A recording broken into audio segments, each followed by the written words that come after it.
Bonjour et bienvenue sur ce nouveau tuto où nous allons expliquer un peu les mots-clés. Donc les mots-clés, vous allez trouver ça quand vous rédigez un article, vous le modifiez, vous le créez ici. Et donc vous allez pouvoir donner des mots-clés. Donc en fait c'est un petit peu des thèmes abordés dans votre article. Le principe et la différence avec la catégorie, c'est que les catégories, on va essayer de ne pas en avoir des milliers, alors que des mots-clés, on peut en avoir en tout des milliers sur son site. Le but, c'est qu'on va pas toutes les afficher tout le temps à l'utilisateur, on va afficher uniquement les mots-clés actuels. Par exemple, si j'ai un site qui va parler de musique, en général, qui va parler de plein de musique, il va peut-être définir en mots-clés, là on parle de jazz et de rock, et on parle aussi de contrebasse et de piano. Voilà, on va définir comme ça des mots-clés. Donc hop, j'ajoute piano, jazz. Hein. Voilà, hop, je mets à jour. Et donc sur mon site, je vais avoir les mots-clés qui s'affichent, voilà, jazz, piano. Le principe, c'est que du coup quand on va cliquer, on va avoir tous les articles qui auront comme mot-clé jazz, donc tous les articles qui parleront de jazz. Donc vous voyez, c'est quelque chose d'assez proche de la catégorie, pour ceux qui ont déjà vu mon tuto sur la catégorie, sinon je vous conseille d'aller le voir si vous n'avez pas vu comment marcher les catégories. Mais voilà, les catégories, ça va être des choses qui vont être en petit nombre et qui vont être présents sur votre site. On pourra les lister facilement, alors que les mots-clés, on va plutôt taper dans les choses qui vont être plutôt vastes. On va d'ailleurs plus souvent mettre une catégorie et plein de mots-clés, ou en tout cas une ou deux catégories, et plein de mots-clés, et le but étant que les gens puissent naviguer autrement entre vos articles, à permettre de passer d'un article à l'autre sans être dans le carquois de vos catégories, mais par des petits mots qui vont définir, que vous êtes en train de définir dans votre article. Voilà. Vous allez pouvoir gérer vos mots-clés via l'option mots-clés.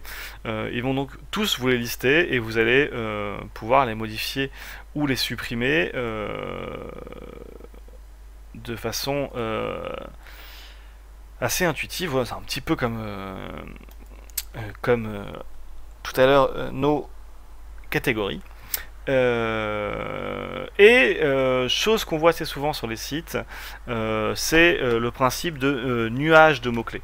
C'est-à-dire qu'une fois que vous avez nuage de mots, une fois que vous avez fait beaucoup d'articles, il existe des plugins à tout va qui permettent de faire ce genre de choses, c'est-à-dire qu'ils vont reprendre tous les mots-clés que vous utilisez sur votre site et qui vont les afficher en mettant en plus gros ceux qui sont utilisés le plus souvent. C'est-à-dire que plus votre mot est utilisé souvent, plus il sera gros. WordPress a un plugin de base qui le fait.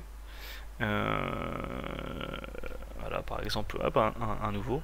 Voilà, ça s'appelle un nuage de mots-clés. Je crois que par défaut, voilà, WordPress en a une version qui n'est pas très élaborée, mais qui le fait quand même, donc toujours dans les widgets.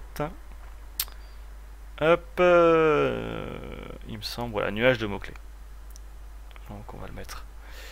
Hop, on va enregistrer de manière à le retrouver là-dedans.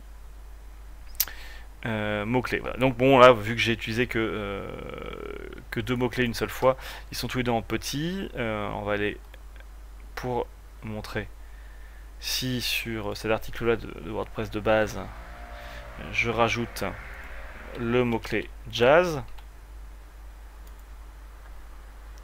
que je mets à jour. Du coup, dans mon nuage, le mot jazz va être plus gros que le mot piano, car il y a plus de sujets qui utilisent le mot jazz.